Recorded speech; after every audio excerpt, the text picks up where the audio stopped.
What's up, YouTube? This is Too Raw for TV.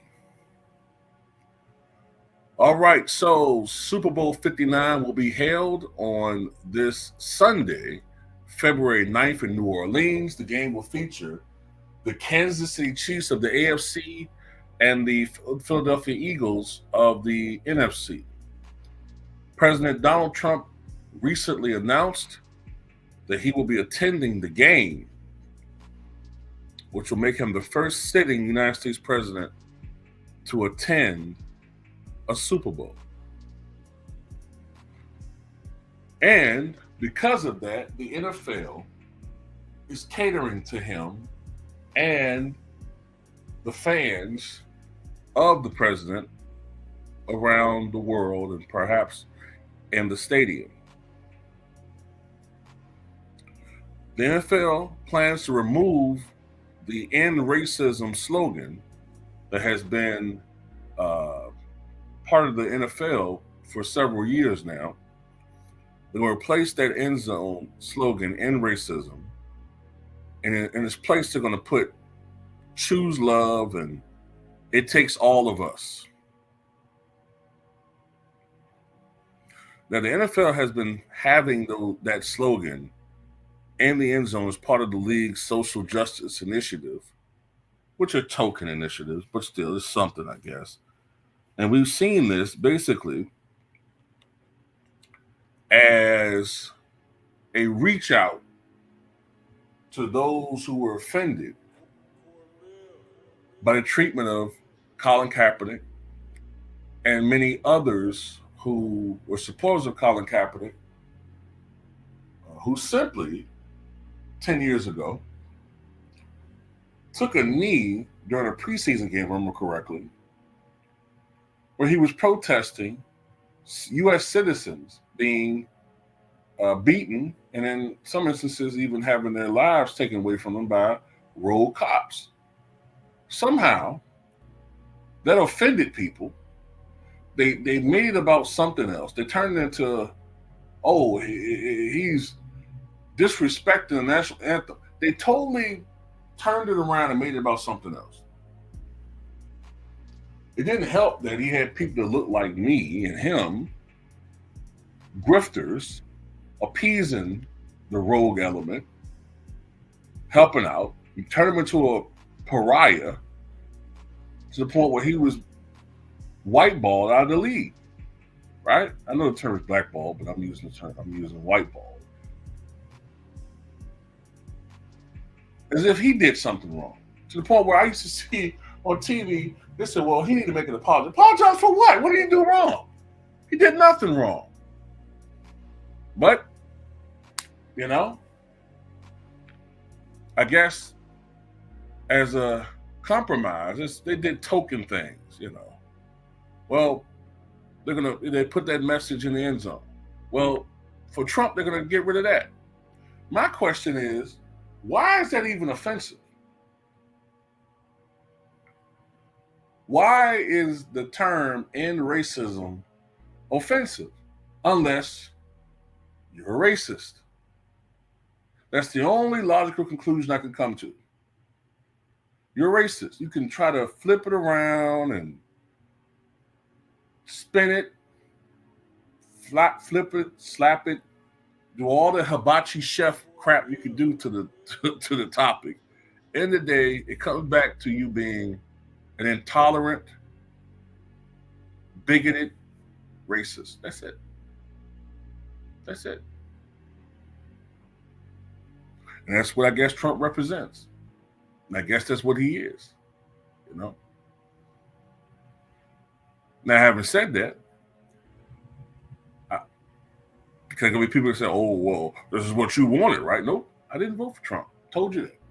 I voted for Dr. Cornel West because I saw both of them Biden and Trump is racist. They're both the same thing. They're in different so-called parties, but they represent the same element. Just one is more overt with it.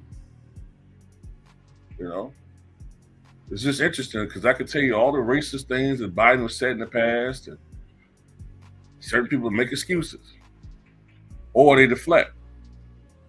Oh well. What about Trump? He said this back in 1980. He said this back in 1970. He did this back in 1970. So, oh, okay. You mean back when he was a Democrat? Can't work that bullshit with me. Both the same. Both the same. Um, I just, I just find it real interesting too that you know the things that offend people. There are people who are offended by Colin Kaepernick taking a knee, and they're offended by the message of end racism, but they're not offended by Elon Musk giving the Hail Schucker salute. No, they made a million excuses for that. That sounds like a FACSIST. That sounds like that to me. You can try to spin it. It sounds very fascist to me. Fascist to me, you know?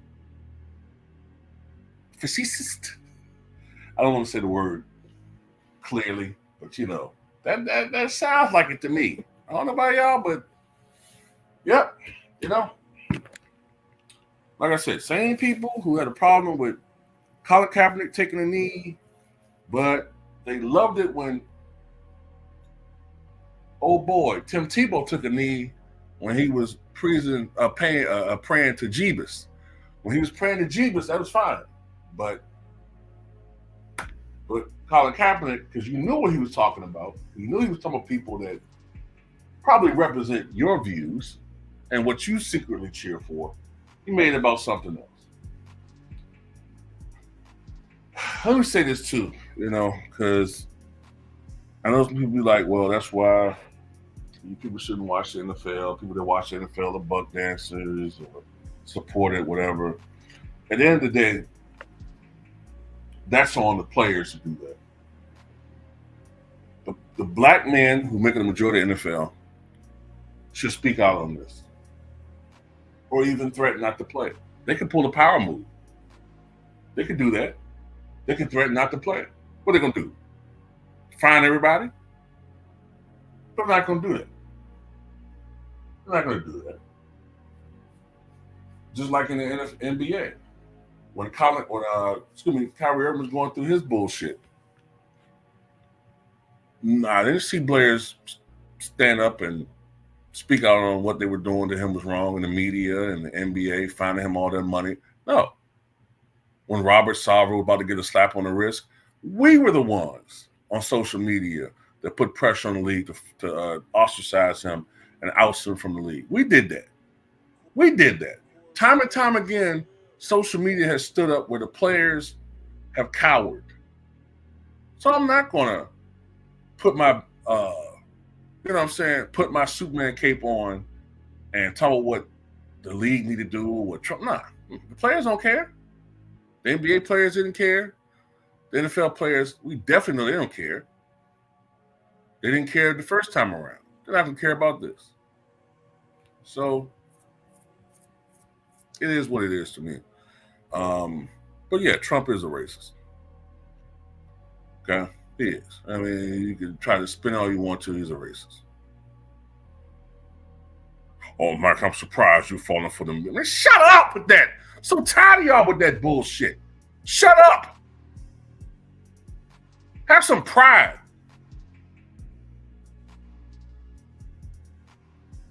Damn. Some of y'all, man, I think y'all would gladly go back into slavery. You wouldn't mind it. I expect some of y'all do their race play shit anyway. Anyway, that's all I got to say about it.